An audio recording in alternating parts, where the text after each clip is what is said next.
मरहबा collection mall, readymade कपड़ों का भरपूर खजाना, jeans pant, T shirt, cargo pant, night pant, बच्चे और बच्चियों के लिए अच्छे खूबसूरत और उम्दा ड्रेस। पता याद रखें, जमुर हाई स्कूल मेन रोड, जैतून हजीन मस्जिद के पास।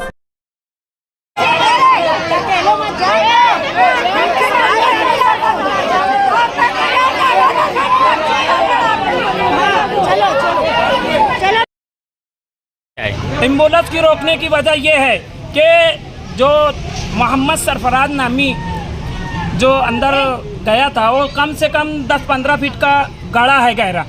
तो मेरा बोलने का मकसद मेन ये है कि जो भी मकसद से वो पाइपलाइन डाली जा रही थी तो उनकी जिम्मेदारी और खोदने वालों की जिम्मेदारी ये बनती थी कि या तो कोई किस्म का ना वहाँ बैनर लगा हुआ है, ना कोई ऐसी तख्ती पे लिखा हुआ है, ना डिवाइडर है, और ऐसा कोई किस्म का नहीं है कि जिससे हमारे बच्चे महफूज रह सके। और इससे पहले भी एक बच्चा गया, उसका सर फटा, ये अभी दूसरी वारदात हुई तो कल हुआ। और अभी भी आप देख सकते हो जो पीछे का गड़ा है वो बरसों से कम वो 15 फीट का है। अगर वो चाहे और जिम्मेदारान चाहे तो उसको कुछ हदबंदी करे और ऐसा कुछ घेराव करे कि आइंदा कोई किस्म का हादसा ना हो। और मैं अपील करता हूं कि सरकारी मामलात हो या आवामी मामलात हो या जो भी कोई किसी अपने जिम्मेदारी से कोई किस्म का गड़ा खोदता हो तो उसको चाहिए, चाहे प्राइवेट हो, चाहे कंपनी हो, चाहे सरकारी हो, हमारे मालेगांव शहर के अंदर आइंदा कोई किस्म का ऐसा हादसा नहीं होना चाहिए। और जिन लोगों गड़ा खोदते हैं कोई भी मकसद से खोदते हैं,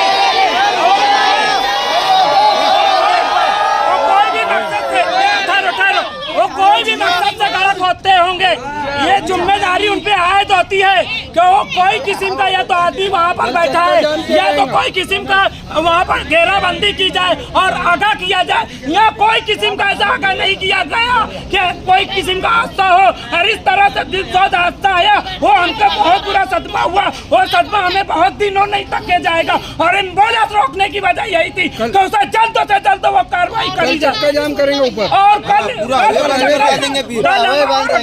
अच्छा आपकी एक मिनट, अभी आपकी क्या मांग है, क्या आपको क्या यानी यहाँ पर गड्ढे का काम जल्द से जल्द होना चाहिए कि आपके कोई और तकाजे है? हमारा मकसद ये है, ये जो भी मकसद से हुआ होगा वो जल्द से जल्द और उसका जिम्मेदार, अभी जो मामला हुआ उसका जिम्मेदार कौन है? अच्छा वो क्या चीज के लिए गड्ढा खोदा गया था? मालूमात मुझे ऐसा मिली कि वो जो गैस तो वो करे और वो भी जो भी कायदे कानून से करे होंगे, हमसे कोई से इतराज नहीं है, लेकिन आए जिम्मेदारी। अच्छा ये गैस लाइन कहाँ पर जा रही थी? ये पंप की तरफ जा रही थी, के पंप पर। तो अभी प्रशासन से आप क्या अपील करना चाहेंगे? मेरी अपील ये है कि भाई वो जो मामलात हुआ है, आज हमारे बीच में इसी वार्ड के इरफान भाई जो मेंबर के नाम से पहचाने जाते हैं मौजूद है। क्या बोलेंगे इरफान भाई आप? मैंने इन लोग को 3 दिन पहले जो तो ये चीज समझा दिया था कि तुम गड्ढा कर रहे तो इसको जो है तो यहाँ एक आदमी बैठाओ, और ये आदमी नहीं बैठाते तो इसको वाल कंपाउंड मारो कि कोई बच्चा उधर जा ना पाए। उसके बाद भी इन्होंने कोई ऑब्जेक्शन लिए नहीं और आज एक बच्चे का हादसा हो गया। अच्छा इस मामले को लेकर पुलिस स्टेशन में आपने कंप्लेंट दर्ज की है? कंप्लेंट दर्ज कर दिया। पाटिल साहब यहाँ आए थे और सिलार दादा यहाँ आए थे। अच्छा पीआई साहब ने क्या भरोसा दिलाया आपको? उन्होंने बोले कि हम कल इसकी कार्रवाई करेंगे। मैंने बोल दिया अगर कार्रवाई इसकी नहीं होती तो मैं पूरे बच्चे, औरत, आदमी सब लेके पुलिस स्टेशन के अंदर धरना आंदोलन करूँगा और ये चीज के ऊपर रोक लगवाऊंगा। आप लोग क्या मांगे? क्या मांग क्या है? लड़का जैसा जो जान से चला गया है, आज उसके घर वालों को जो है तो उनका मुआवजा मिलना चाहिए। और ये जो काम है ये काम जल्द से जल्द होना चाहिए। ये 1 दिन का काम है या 8 दिन लगा रहे हैं, मतलब गांव वालों को बता रहे, परेशान कर रहे कि देखो हम काम कर रहे, तुम काम नहीं कर रहे, तुम गाँव वालों की जान ले रहे और परेशान कर रहे खाली, है ना। ये परेशानी के अंदर तुम्हारे घर का एक बच्चा ला के मार डालो, तुम्हारे दिल पे हाथ रख के देख लेना क्या बीतती।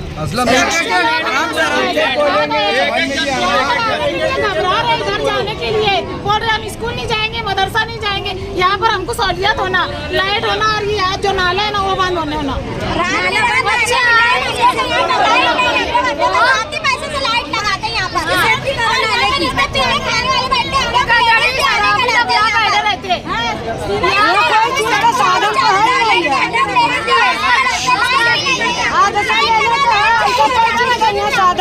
एक एक बोलो। हम लोग को आने डर लगता है, बच्चे बीमार पड़ जाते हैं तो हम दवा खाने में नहीं जा सकते अगर आदमी नहीं रहेगा तो। यहाँ पर सब बड़े रहते हैं, जोन पे इतना अंधेरा रहता है, इतना पकड़ लेते हैं कोई भी, तो ऐसा तो हो गया ये सबको। और अभी तो ऐसा हादसा हुआ है कि बच्चे लोग स्कूल मदरसा जाने के लिए नहीं कह रहे। क्या करना फिर? यहाँ से हमको सहूलियत दे दो, बस हम इतना ही कहना चाहते हैं कि यहाँ लाइटिंग होना, अंधेरा बंद नहीं होना, यहाँ लाइट होना, बोलो। लाइट होना और अंधेरा बंद होना। ताकि उनको समझ में आए, बच्चों को यहाँ पे नहीं जा सकते, कहीं भी खड्डा खोद कुछ लगाते हो ना वहाँ पे, ऐसा यहाँ पे भी होना ना, यहाँ क्यों नहीं करे? अच्छा, इस बच्चे की मौत का जिम्मेदार किसको मानते हैं आप? जिसका क्या